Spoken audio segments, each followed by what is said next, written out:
మహాభారతంలో కురుక్షేత్ర యుద్ధంలో పాండవ సైన్యం పైకి విజృంభిస్తూ పాండవ సైన్యాన్ని చీల్చి చెండాడుతూ వస్తోన్న భీష్ముని చూచి అర్జునుడి యొక్క రథసారథిగా ఉన్నటువంటి శ్రీకృష్ణ పరమాత్ముడు కోపించి చక్రధారి అయి రథం మీద నుండి క్రిందకు దూకి భీష్ముడి మీదికి వస్తున్నప్పుడు భీష్ముడు ఈ విధంగా స్తుతించాడు.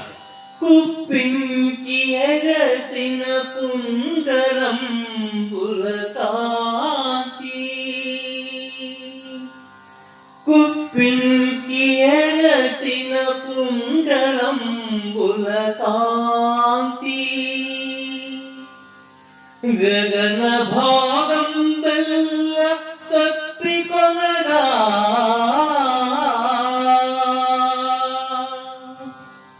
కుప్పించి ఎగసిన కుండలంబుల కాంతి, గగన భాగం బెల్ల తప్పికొనగా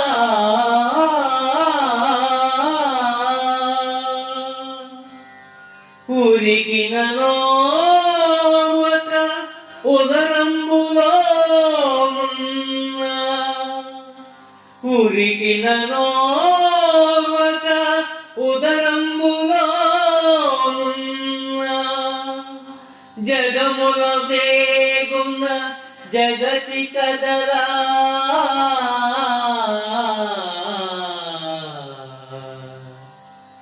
చక్రంబు చేపట్టి చనుదెంచురయమునా పైనున్న పచ్చని పటము జార నమ్మితి నాలావు నగుబాటు సేయక మన్నింపు మని క్రీడి మరల దిగువా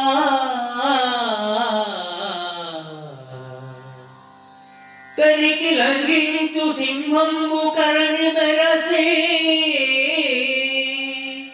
తరికి లంఘించు సింహంబు కరణి మెరసే, నేడు భీష్ముని చంపుదు నిన్నుగాదు,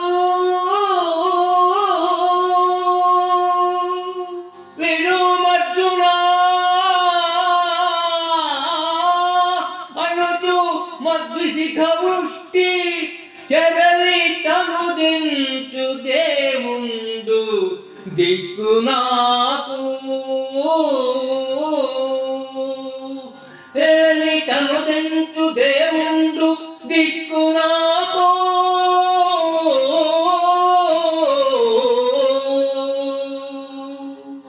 ఈ పద్యం మహాభాగవత అంతర్గతమైన భారతంలోనిది.